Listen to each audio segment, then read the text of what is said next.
repeatedly saying that please don't judge me as I'm drinking. Please don't judge me. It is… but she's lost her judgment, but she doesn't want you.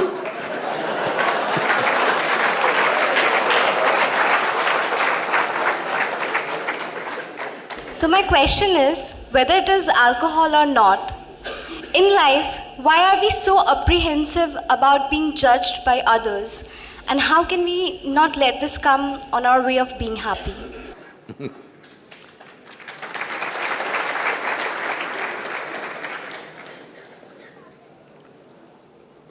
Look at me. See, I'm always stoned.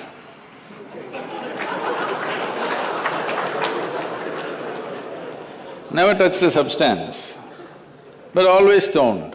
You can judge me whichever way you want.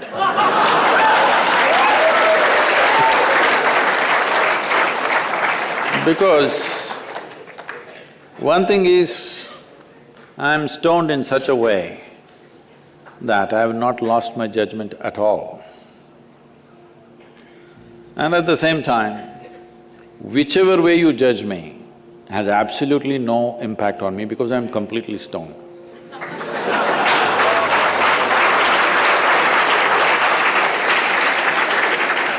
Having said that, why this consumption of alcohol and drugs is growing the way it's growing in the world is, this is because the heavens have been collapsing. Yes, I was in Bangalore just 3-4 weeks ago. There were over 8,000 people doing a 2-day program with me. And just casually I asked, how many of you think you will go to heaven? Only 5 hands went up. Then I asked, are you all the hell people? No, it's just that both heaven and hell have collapsed in people's minds.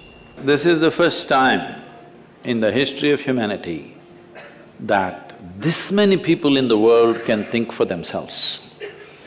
Otherwise, your priest, your mullah, your pandit or a book was thinking for you. The first time that so many people can think for themselves. Or they're thinking right, thinking wrong, there are many issues about that. But they're thinking right, thinking wrong, but they're thinking. So all illogical things are naturally collapsing. Still, this generation has not fully walked away from it, still there is fear. They can't openly say, there's no goddamn hell or heaven. They're still fearful about it, but they're trying to make a little heaven for themselves here. So, hey, wait. So naturally, when they're not able to do it for themselves out of their own intelligence, they will fall back on chemicals. Today, just to take very affluent societies, because every society is aspiring to be like that, let's say you take United States, which is the most affluent nation on the planet right now. 70% of US population is on prescription medication. Another 30%, of course, buying it off the back streets.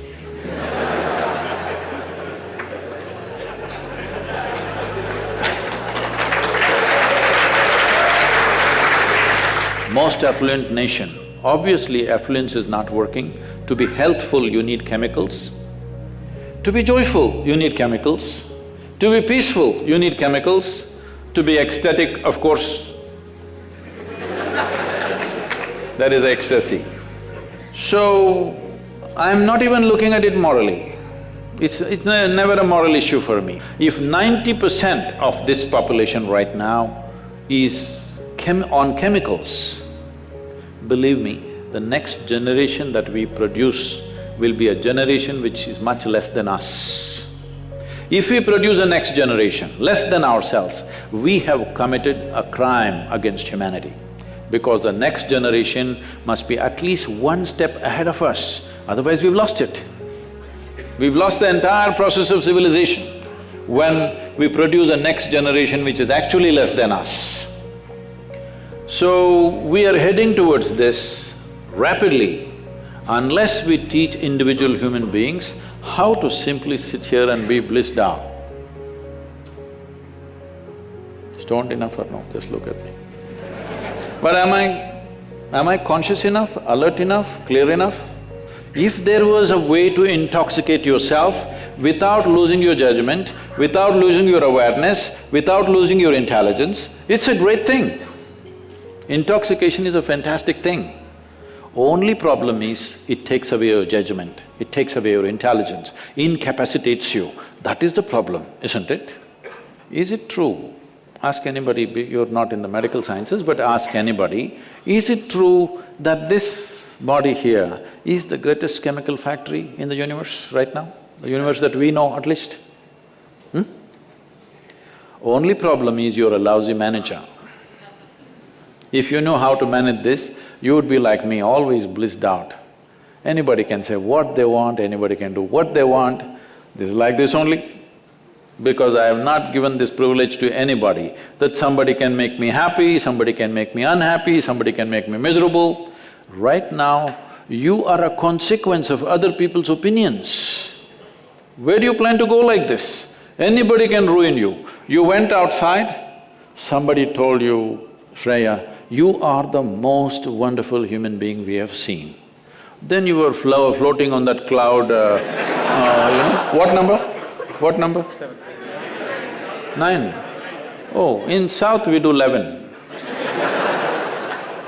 You were floating on cloud whatever number and you came home, people at home told you who you really are. And the cloud will crash. No. It's very important that neither this way or that way, we listen to everybody because we could be doing something wrong. Hello? Any moment we could be doing something wrong, so we listen to everybody. But what they say will not determine how I am. Never, ever. This you must fix and you must tell your friend when she's not drunk. Because otherwise she won't understand.